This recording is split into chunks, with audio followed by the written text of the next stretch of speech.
আসসালামু আলাইকুম, আমি মুনিম মাহবুবুহি। আমাদের বাংলাদেশের প্রখ্যাত রাজনৈতিক দল জামাতে ইসলামের সম্মানিত জামাতে আমির আমাদের জেনজিদের কাছ থেকে আমাদের কনসার্নস গুলো জানতে চেয়েছেন। Personally I really appreciate this initiative and as a part of this generation, সম্মানিত জামাতে আমির, আমার আপনার কাছে তিনটি কনসার্নস রয়েছে। আমার প্রথম যে কনসার্ন সেটা হচ্ছে আমাদের জেনারেশন আসলে মোরাল পুলিশিং জিনিসটাকে খুবই ভয় পায়। মোরাল পুলিশিং অ্যাজ ইন তারা আসলে নিজেদের লাইফ রিলেটেড ডিসিশনস গুলো নিজেরা নিতে পছন্দ করে। নিজেদের লাইফস্টাইল নিয়ে তারা আসলে যেমন সিরিয়াস, তেমনি স্পেশালি ফ্যাশন সেন্সের ক্ষেত্রে, সেক্ষেত্রে আবার মেয়েরা তাদের ফ্যাশন সেন্স নিয়ে খুবই সেন্সিটিভ। তো এই বিষয় সম্পর্কে আসলে আপনাদের অবস্থান কি, সেটা সম্পর্কে আমি একটু স্পষ্টভাবে জানতে চাই। দ্বিতীয়ত, মিউজিক নিয়ে আমার কিছু কনসার্নস ছিল। আমার জেনারেশন যেরকম মিউজিক নিজেরা শুনতে ভালোবাসে, সেরকম গ্লোবালাইজেশনের কারণে মিউজিক এখন সব জায়গায়।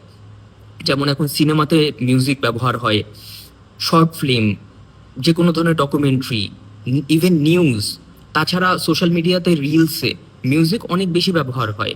তো মিউজিক ইজ এভরিওয়্যার। তো এই যে এত বড় একটা মিউজিক ইন্ডাস্ট্রি, এটা নিয়ে আসলে আপনাদের পরিকল্পনা কি, সেটা সম্পর্কে আমি একটু জানতে চাচ্ছি।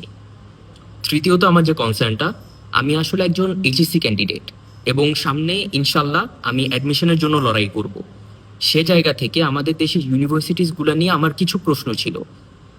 আমরা যদি একটু খেয়াল করি, আমাদের দেশের ইউনিভার্সিটিসগুলা গবেষণার উপর একটু কম ফোকাস করে। একটু খেয়াল করলে দেখা যাবে আমাদের ইউনিভার্সিটির কারিকুলামগুলো যেমন হয়ে গিয়েছে যে নোটগুলো মুখস্থ করে সেমিস্টার সেমিস্টার পাশ করে এবং পরবর্তীতে জব সেক্টরে গেলে দেখা যায় যে যোগ্যতার একটা স্কারসিটি তৈরি হয়েছে। তো এই পুরো বিষয়টাতে আমি পার্সোনালি মনে করি যে আমাদের গবেষণার উপর আরেকটু বেশি ফোকাস করা উচিত। সেখান থেকে আরেকটি বিষয় হচ্ছে যে আমরা যদি কিউএস র্যাঙ্কিং এর দিকে একটু তাকাই, তাহলে দেখা যাবে যে আমাদের দেশে যেসব টপ ইউনিভার্সিটিস গুলো আছে, যেমন ঢাকা ইউনিভার্সিটি, কুয়েট ইত্যাদি, এই ইউনিভার্সিটিস গুলা কিন্তু কিউএস র্যাঙ্কিং এ খুবই নিচে অবস্থান করে।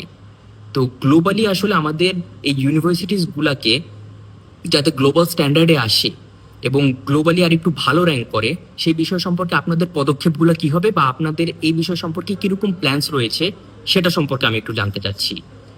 অসংখ্য ধন্যবাদ আমাকে আমার কোশ্চেন্স গুলো শোনার জন্য এবং আমাকে এরকম একটি প্ল্যাটফর্ম প্রদান করার জন্য।